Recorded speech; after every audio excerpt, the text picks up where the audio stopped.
저는 이런 성탄절 같은 때에 우리 성도님들이 세대를 불문하고 이렇게 다 같이 모여서 예배 드리는 것을 참 좋아합니다.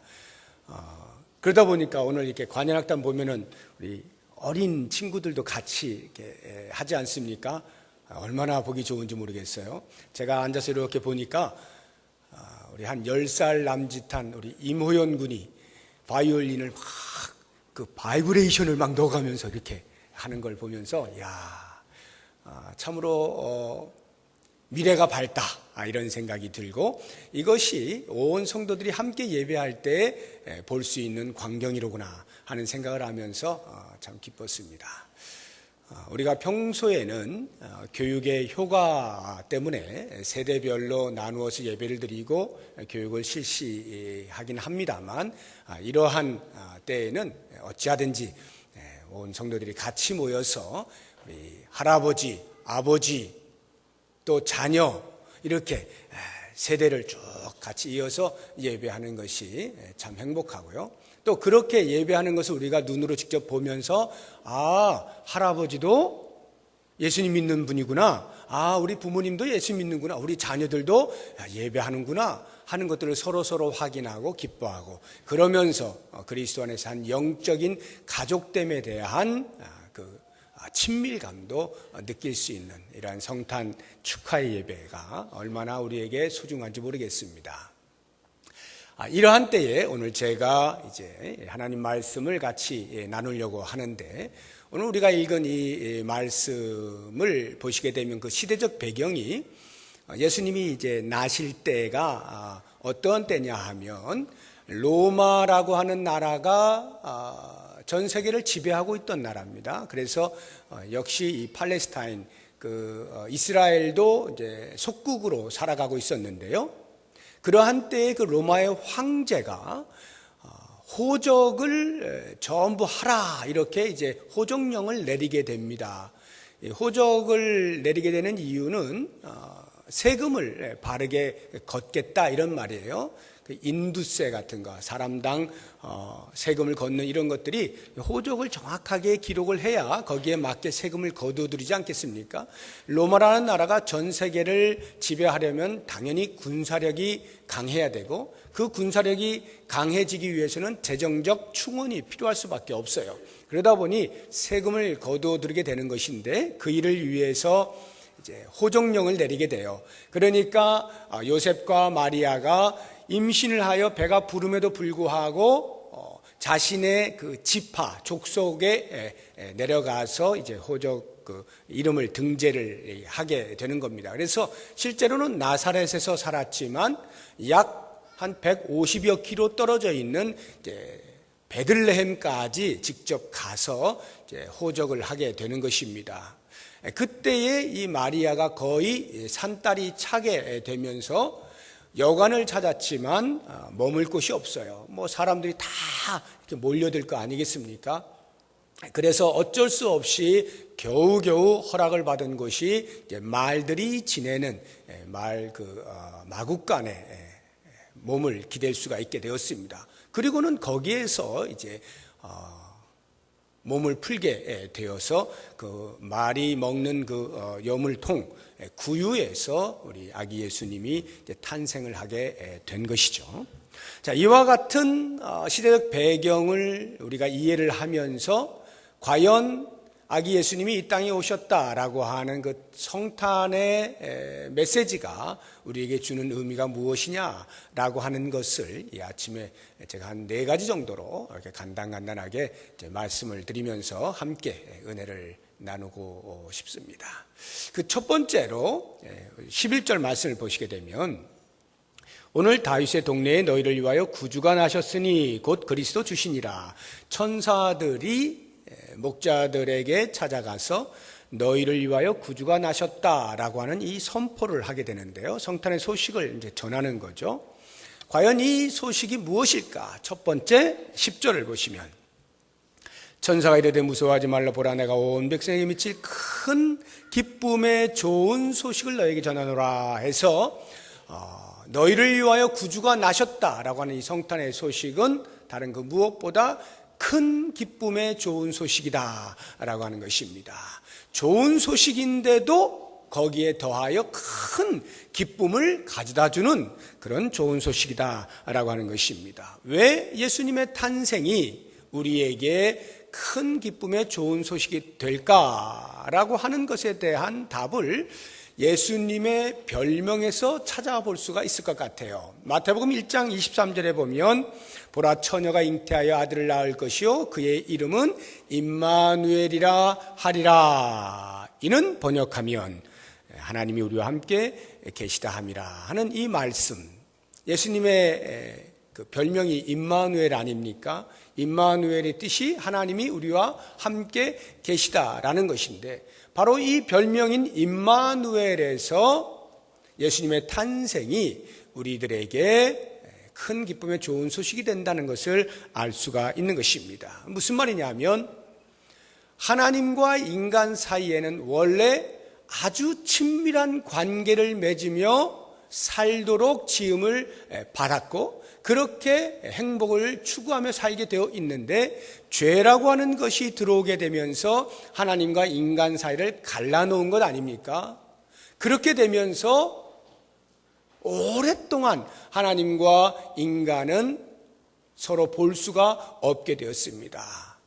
못 본 것이 오래되었다는 것이 문제가 아니라 보고 싶어도 볼 수가 없는 그러한 사이가 되어버린 겁니다. 마치 우리가 남한과 북한 이렇게 나누어져 가지고 이산 가족들이 지금 여기에도 계실 것인데요, 보고 싶어도 볼 수가 없어요. 갈 수가 없는 것이죠. 만날 수가 없는 이러한 안타까움, 이것이 10년, 100년이 아니라 수천 년 동안 하나님과 인간 사이에서 흘러내려왔다라고 할 때에 그 얼마나 큰 슬픔이, 좌절이 인간 사이에, 인류 가운데 있었느냐 하는 것입니다.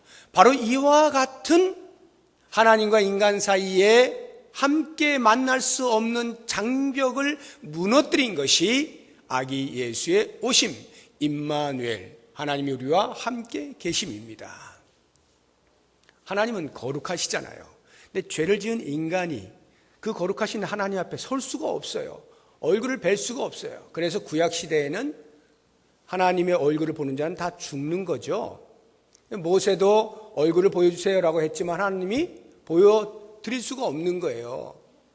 모세가 죽으니까. 그래서 그냥 등 뒤만 이렇게 보여주시고, 삼손을 낳았던 그 부모가, 마노아가 여호와의 사자를 보게 되어서 우린 죽었구나라고 하는 이러한 말들이 전부 다 하나님을 보면 죽는 거예요. 죄인은 거룩한 자를 만나면 죽게 되어 있는 것입니다. 같이 만날 수가 없는 거죠. 어떠한 도덕과 선행으로도, 어떠한 권력을 쥐고 있어도, 어떠한 교육을 받았다 할지라도 인간이 거룩하신 하나님 앞에 나아갈 수 있는 방법이 없는 거죠. 이렇게 오랜 기간을 하나님과 떨어져 있던 인간에게 하나님은 드디어 다른 방법이 없는 것을 아시고 당신 스스로가 죄인인 인간에게 찾아오시기로 작정을 하셔서 아기 예수를 이 땅에 보내신 것입니다. 이게 임마누엘인 것이죠. 우리가 어떤 문제가 있을 때에 해결할 힘이 없어요. 그래서 머리만 아파요. 골머리를 앓고 있는데 누군가가 도와준다고 생각을 해보세요. 지금 사업을 하고 있는데 부도 일보 직전이에요. 곧 문을 닫게 생겼어요. 그때 누군가가 찾아와서 하는 돈을 내놓고 이걸로 회사를 살리시오라고 하면 얼마나 큰 기쁨이겠습니까? 내가 이제 막 죽을 병에 걸렸어요. 더 이상 살 소망이 없는데 누군가가 치료제를 가지고 와서 이걸 먹어보세요. 그런 소리를 들었을 때 얼마나 큰 기쁨이 되겠습니까? 해결할 수 없는 문제를 가진 우리 인류가 하나님 스스로가 직접 내려오셔서 인간의 문제를 해결해 주신다라고 하는 이 성탄의 소식은 큰 기쁨의 좋은 소식이 될 수밖에 없다라고 하는 것이죠. 인간에게 둘려져 있었던 죄의 족쇄, 죽음의 두려움, 이 모든 것들을 풀어내는 그 첫 출발이 아기 예수의 이 땅에 오심, 탄생 아니겠습니까? 그렇기 때문에 이와 같은 예수 그리스도의 나심의 소식은 우리에게 큰 기쁨의 좋은 소식이 된다라고 하는 것입니다. 그렇다고 하면 그 다음으로 아기 예수의 나심의 그 소식이 어떤 의미를 갖느냐? 이 큰 기쁨의 좋은 소식은 일부 사람들에게만 해당되는 것이 아니라 모두를 위한 좋은 소식이다라고 하는 것입니다. 다시 10절을 보시면 천사가 이르되 무서워하지 말라. 보라 내가 온 백성에게 미칠 큰 기쁨의 좋은 소식을 너에게 전한다. 온 백성에게 미칠, 이 미칠이라고 하는 말은 온 백성에게 다다를 이런 말이죠. 온 백성이 들을 수 있는 좋은 소식. 더 정확하게 이해하기 쉽게 표현한다면 온 백성을 위한 큰 기쁨의 좋은 소식, 이렇게 이해를 하시면 되겠습니다. 온 백성이에요. 온 백성. 실제로 지금 이 천사들이 누구에게 와서 이 말씀을 하고 있는 거죠? 들에서 양떼를 지키고 있던 목자들입니다. 최초의 아기 예수의 탄생의 소식을 들은 수혜자가 다른 그 누구가 아닌 목자들이다라고 하는 것이 무엇을 의미할까요? 우리의 일반적인 상식에서 이와 같은 소식을 만약 듣는다고 하면 누가 제일 먼저 들어야 할까라고 생각할 때 아마도 종교인이 아닐까요? 유대 종교인들 아니겠습니까? 왜냐하면 그들은 오랜 시간 동안 메시아를 기다려왔잖아요. 그 기다려온 사람들 가운데서도 종교의 지도자들이라고 한다면 그 부분에서 으뜸이고 모든 사람의 그 메시아의 기다릴 것을 가르쳐왔고 선포해 왔던 사람들, 그러면 그 신심이 깊은 사람들에게 하나님께서 너희들이 오랫동안 기다렸지? 하고 그 소식을 들려주시는 것이 마땅할 것 같습니다. 그런데 왜인걸요? 그렇게 훌륭하다라고 하는 바리새인들, 사두개인들, 서기관들, 율법사들, 제사장들, 어떤 유대 종교 지도자들도 듣지 못합니다. 그렇다고 하면 세상에서 내노라 하는 권력가인 왕들이 좀 들어야 하지 않을까요? 적어도 하늘의 왕께서, 온 우주의 왕께서 이 땅에 오시는데 이 땅에 있는 왕들이 좀 먼저 들어야 되지 않겠습니까? 로마의 황제가 들었나요? 아니면 헤롯 왕이 들었나요? 그 소식을 권력가들이라고 먼저 들을 수 있는 것이 아닙니다. 그러면 식자층들이 먼저 들을 수 있습니까? 아니면 우리가 분류해 놓은 소위 사회의 상류계층들이 먼저 들었습니까? 아닙니다. 목자들이에요. 목자들이 무엇을 상징할까를 생각해 보세요. 당시의 목자들이라고 한다면 어떤 면에서 가장 평범한 직업을 가진 가장 평인들이라고 할 수가 있겠습니다. 아니 어쩌면 더 보잘것 없는 사람들이라고 보아도 무방할 것입니다.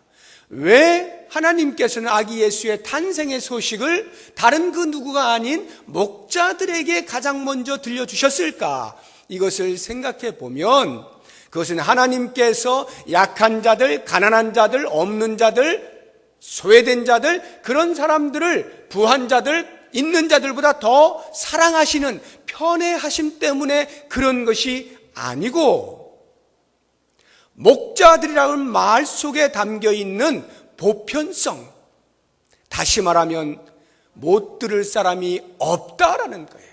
모든 사람이 다 들을 수 있는 소식이다 라고 하는 상징을 목자들에게 들려줌으로써 담아내시는 거죠.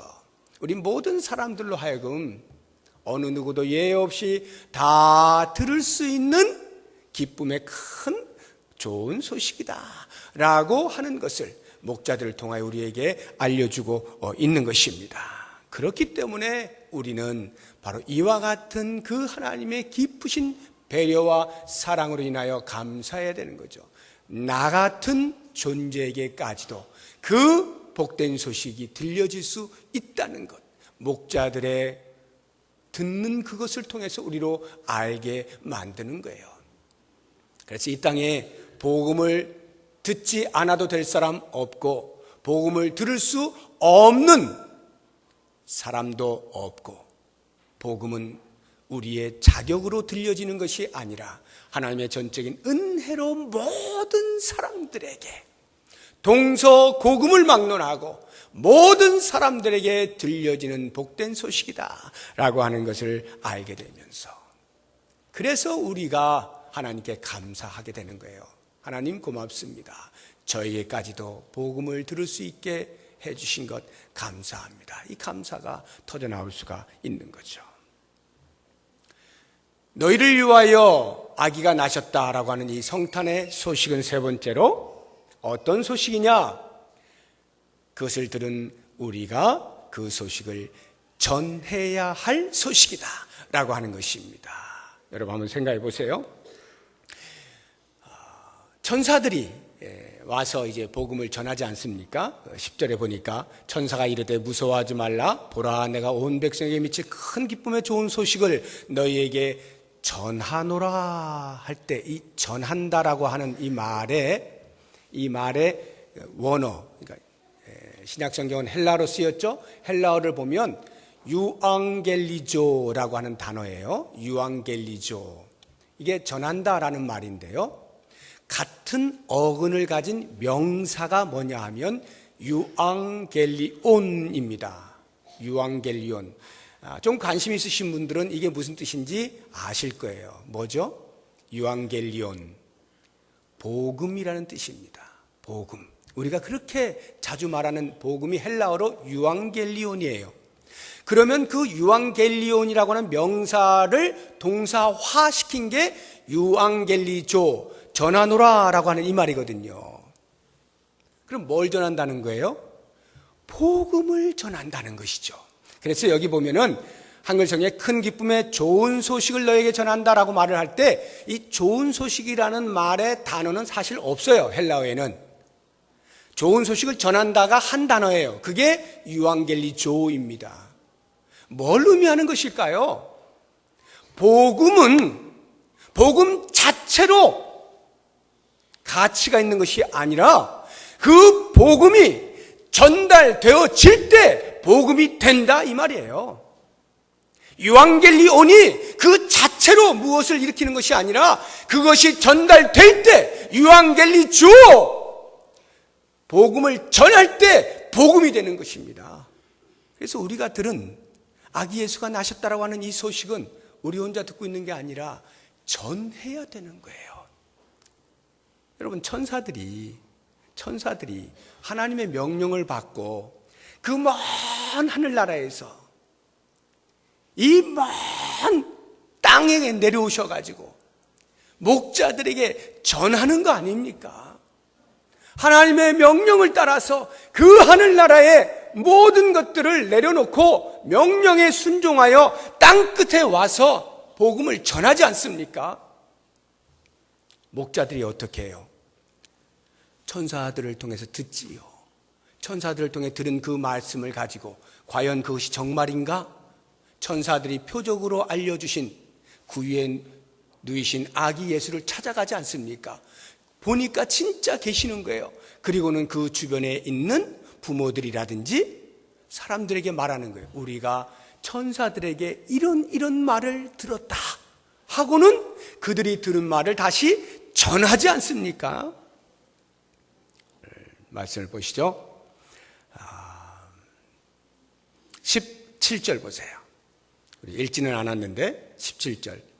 보고 천사가 자기들에게 이 아기에 대하여 말한 것을 전하니, 이렇게 돼 있죠. 전하는 거예요.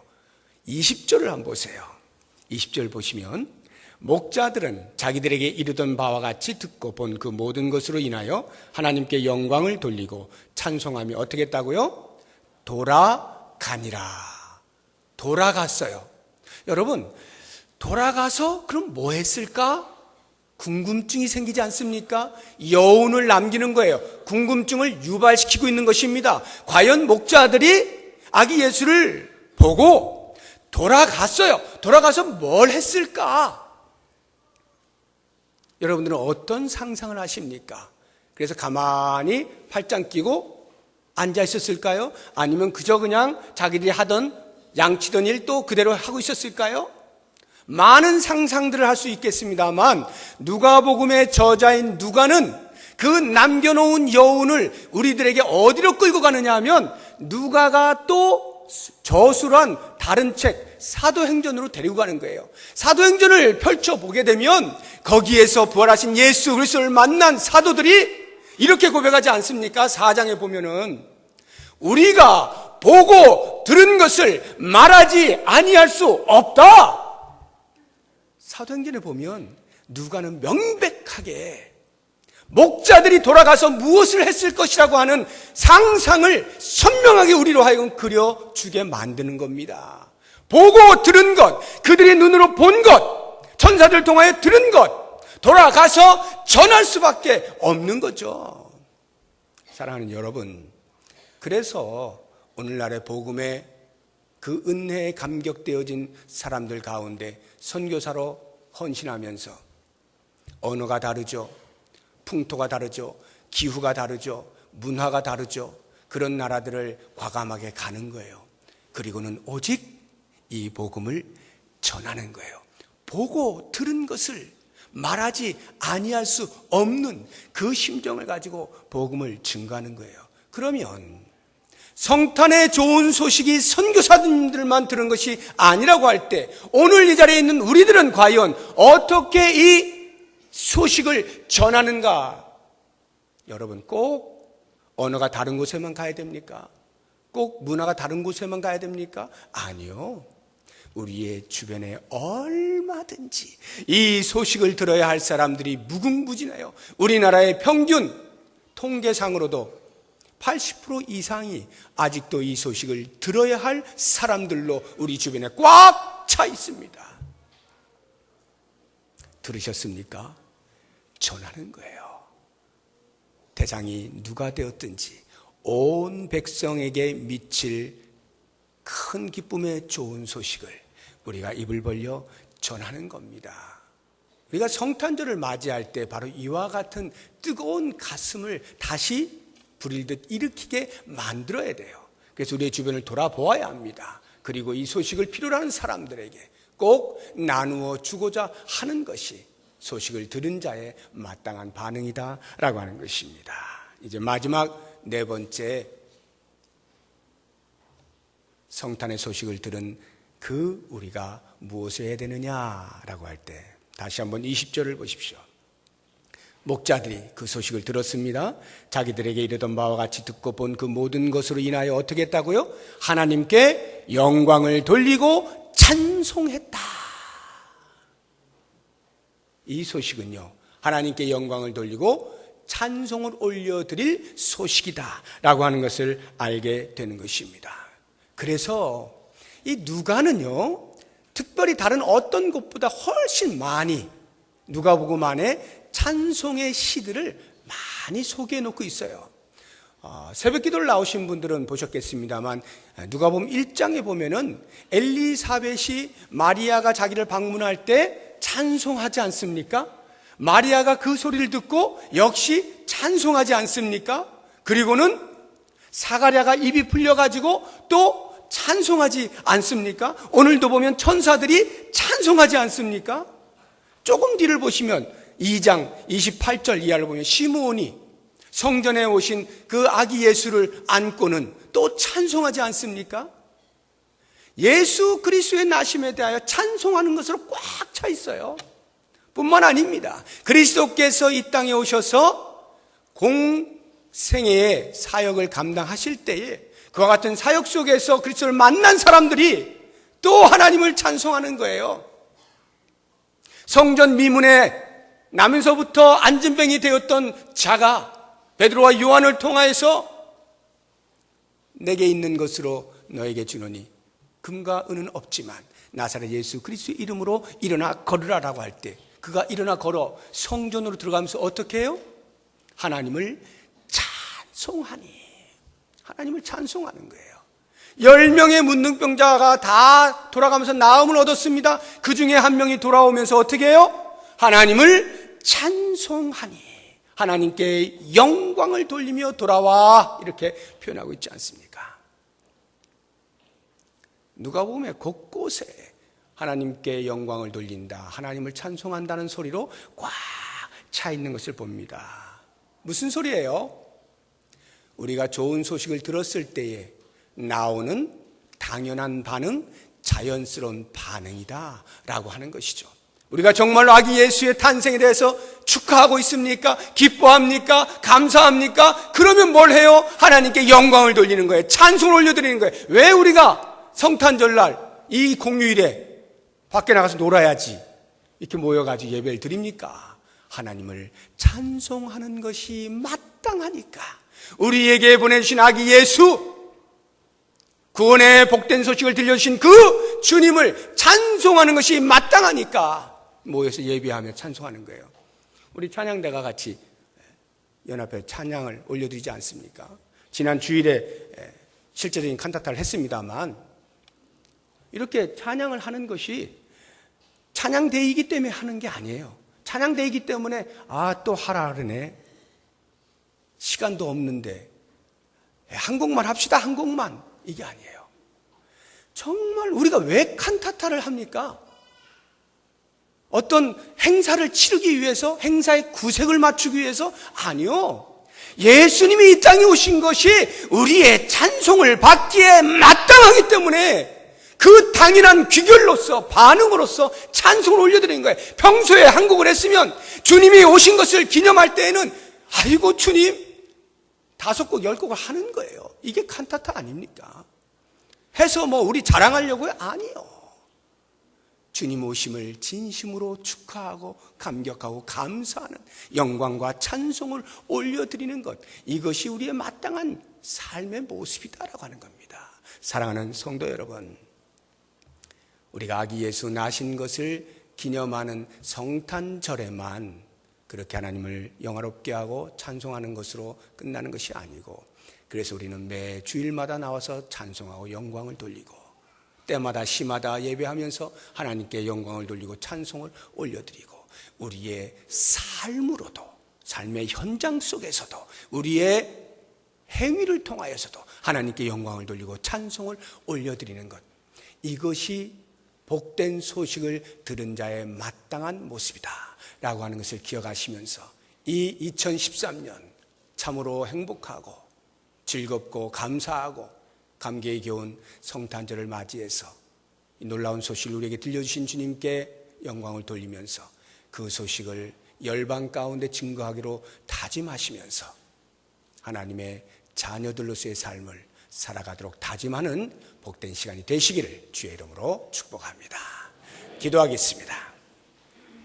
하나님 감사합니다. 고맙습니다.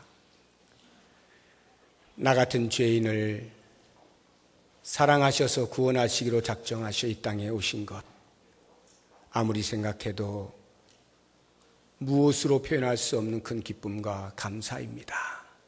하나님, 찬송을 올려드리오니 우리의 찬송을 받으시고 영광을 받으시옵소서. 우리로 이 복된 소식 혼자 간직하지 아니하고 보고 들은 것 전하지 아니할 수 없는 뜨거운 마음으로 아직도 이 소식을 들어야 할 많은 사람들에게 나아가 복음을 증거하는 삶을 살 수 있도록 도와주시옵소서.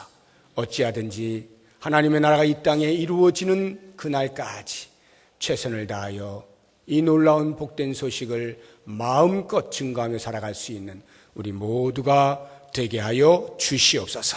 예수님의 이름으로 기도드립니다. 아멘.